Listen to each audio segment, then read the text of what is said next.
Driving പരിശീലനത്തിൻ്റെ അതിപ്രധാനമായ ഒരു ചാപ്റ്ററാണ് ഫുഡ് കൺട്രോൾ എന്ന് പറയുന്നത്. ഫുഡ് കൺട്രോൾ എന്ന് വെച്ചാൽ നമ്മുടെ കാല് വെച്ച് കൺട്രോൾ ചെയ്യേണ്ട കാര്യങ്ങളെക്കുറിച്ചാണ് ആ ചാപ്റ്ററിൽ പ്രതിപാദിക്കുന്നത്. ഇതിലേക്ക് നോക്ക്, 3 കമ്പോണൻസ് ഉണ്ട് ഇവിടെ അല്ലേ. നമ്മുടെ വലത്തെ കാലിനോട് ചേർന്ന് വലത് സൈഡിലെ പ്ലാറ്റ്ഫോമിലേക്ക് കാണുന്ന ഒരു ലിവർ കണ്ടില്ലേ, അതിൻ്റെ പേര് എ, അത് ആക്സലറേറ്റർ. രണ്ടാമതിരിക്കുന്ന സാധനം ബി, ബ്രേക്ക്. മൂന്നാമതിരിക്കുന്ന സാധനം സി, ക്ലച്ച്. അപ്പോൾ 3 കമ്പോണൻ്റ് ഉണ്ട്. ഫസ്റ്റ് വൺ ആക്സലറേറ്റർ, മിഡിലിരിക്കുന്നത് ബ്രേക്ക്, ഏറ്റവും ലാസ്റ്റ് ലെഫ്റ്റ് സൈഡിലിരിക്കുന്നത് clutch. A B C. A accelerator, B brake, C clutch. അപ്പോൾ ഈ 3 കമ്പോണൻസ് ഇരിക്കുമ്പോൾ നമുക്കാകെ ഉള്ളത് 2 കാലാണ്. 2 കാല് വെച്ച് ഒരുമിച്ച് 3 കമ്പോണൻസ് കൺട്രോൾ ചെയ്യാൻ പറ്റുമോ? ഇല്ല. അപ്പോൾ അവിടെ നമ്മൾ പഠിക്കേണ്ട വ്യത്യാസം എന്ന് വെച്ചാൽ ഫസ്റ്റ് വൺ ആക്സലറേഷൻ. ആക്സലറേറ്റർ പ്രത്യേകത എന്ന് വെച്ചാൽ വാഹനത്തിന്റെ സ്പീഡ് കൂട്ടാനും കുറയ്ക്കാനും വേണ്ടി ഉപയോഗിക്കുന്ന കമ്പോണന്റ് ആണ് ആക്സലറേറ്റർ. ആക്സലറേറ്റർ കൊടുക്കുന്ന സമയത്ത് നമുക്ക് വാഹനത്തിന് ബ്രേക്ക് അമർത്തണോ? വേണ്ട. കാരണം നമ്മൾ സ്പീഡ് കൂട്ടി പോകാൻ പോകുമല്ലേ. അപ്പോൾ സ്പീഡ് കൂട്ടി പോകുന്നതിനകത്ത് ബ്രേക്ക് അമർത്തിയാൽ വണ്ടി നിൽക്കുമല്ലേ ചെയ്യുന്നത്. അപ്പോൾ ഇത് രണ്ടും കൂടെ ഒരുമിച്ച് കൊടുക്കണോ? വേണ്ട. അപ്പോൾ ആക്സലറേറ്റർ കൊടുക്കുന്ന സമയത്ത് ബ്രേക്ക് എന്ന് പറയുന്ന കമ്പോണൻസ് ഉപയോഗിക്കേണ്ട കാര്യമില്ല.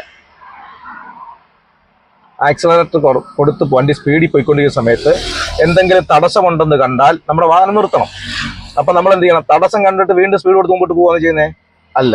ആ തടസ്സത്തെ കണ്ടാൽ ആ തടസ്സത്തെ നമ്മൾ നിർത്താൻ വേണ്ടി എന്ത് ചെയ്യണം? ആദ്യമേ നമ്മുടെ വാഹനത്തിന്റെ വേഗത കുറയ്ക്കുക. ആക്സലറേറ്ററിൽ നിന്ന് കാലെടുത്തിട്ട് അതേ കാലെടുത്ത്, അതായത് വലത്തെ കാലെടുത്ത് നടുക്ക് മിഡിലിരിക്കുന്ന ബ്രേക്ക് എന്ന് പറയുന്ന കമ്പോണൻസിലേക്ക് അമർത്തുക. ബ്രേക്ക് ലിവറിലേക്ക് അമർത്തുന്നത്. ബ്രേക്ക് അമർത്തുമ്പോൾ എങ്ങനെയാണ് ശ്രദ്ധിക്കേണ്ടത്? വിരൽ വെച്ചാണോ? ഫിംഗർ ബ്രേക്ക് അല്ല, ഫുഡ് ബ്രേക്കാ. Foot brake. അപ്പൊ എന്ത് ചെയ്യണം? വിരൽ വെച്ചാണോ ബ്രേക്ക് അമർത്തുക? അല്ലല്ലോ. വിരൽ ഭാഗം ജോയിൻ ചെയ്യുന്ന ഈ പവറുള്ള ഭാഗം വെച്ച് എന്ത് ചെയ്യണം? ബ്രേക്ക് അമർത്തണം. ബ്രേക്ക് അമർത്തുമ്പോൾ എങ്ങനെയാ ബ്രേക്ക് അമർത്തുന്നത്? സഡൻ ബ്രേക്കാണ് ചെയ്യുന്നത്? അല്ല. പ്രോഗ്രസീവ് ആയിട്ട് വേണം നമ്മൾ എന്ത് ചെയ്യാൻ? ബ്രേക്ക് അമർത്താൻ. അപ്പോൾ വലത്തെ കാല് വെച്ച് 2 കമ്പോണൻസ് ഉപയോഗിക്കാം. ഒന്ന് ആക്സലറേറ്ററും ഒന്ന് ബ്രേക്കും. എന്നാൽ ലാസ്റ്റിലിരിക്കുന്ന സാധനങ്ങളിലെ ഏറ്റവും ലാസ്റ്റ് അത് ഉപയോഗിക്കുന്ന കാല് ലെഫ്റ്റ് കാല് വെച്ചാണ് ക്ലച്ച് അമർത്തുന്നത്. ഇനി ക്ലച്ച് അമർത്തുമ്പോൾ വണ്ടിക്ക് എന്ത് സംഭവിക്കുന്നു? ക്ലച്ച് അമർത്തുന്ന സമയത്ത് എഞ്ചിനിൽ നിന്നുള്ള പവർ ഗിയർ ബോക്സിലേക്ക് പോകുന്നതിനെ ഡിസ്കണക്ട് ചെയ്യുന്നു ക്ലച്ച് അമർത്തി പിടിക്കുമ്പോൾ. ഇനി ക്ലച്ച് നമ്മൾ റിലീസ് ചെയ്യുന്ന സമയത്ത് എഞ്ചിനിൽ നിന്നുള്ള പവറും ഗിയർ ബോക്സിലേക്ക് എന്ത് ചെയ്യുന്നു? കണക്ഷൻ. അപ്പോൾ എഞ്ചിനിൽ നിന്നുള്ള പവർ കണക്ട് ചെയ്യാനും ഡിസ്കണക്ട് ചെയ്യാനും വേണ്ടി ക്ലച്ച് അമർത്തുന്നു. അതായത് അത് ഇടത്തെ കാൽ വെച്ച് അമർത്തുന്ന ലിവറാണ്. അതാണ് ക്ലച്ചിന്റെ തത്വം. എന്നാൽ വലത്തെ കാൽ വെച്ച് 2 കാര്യങ്ങളുണ്ട്. ഒന്ന് ആക്സലറേറ്ററും ഒന്ന് ബ്രേക്കും. അപ്പോൾ നമ്മൾ പഠിച്ച ചാപ്റ്ററിന്റെ പേരെന്താണ്?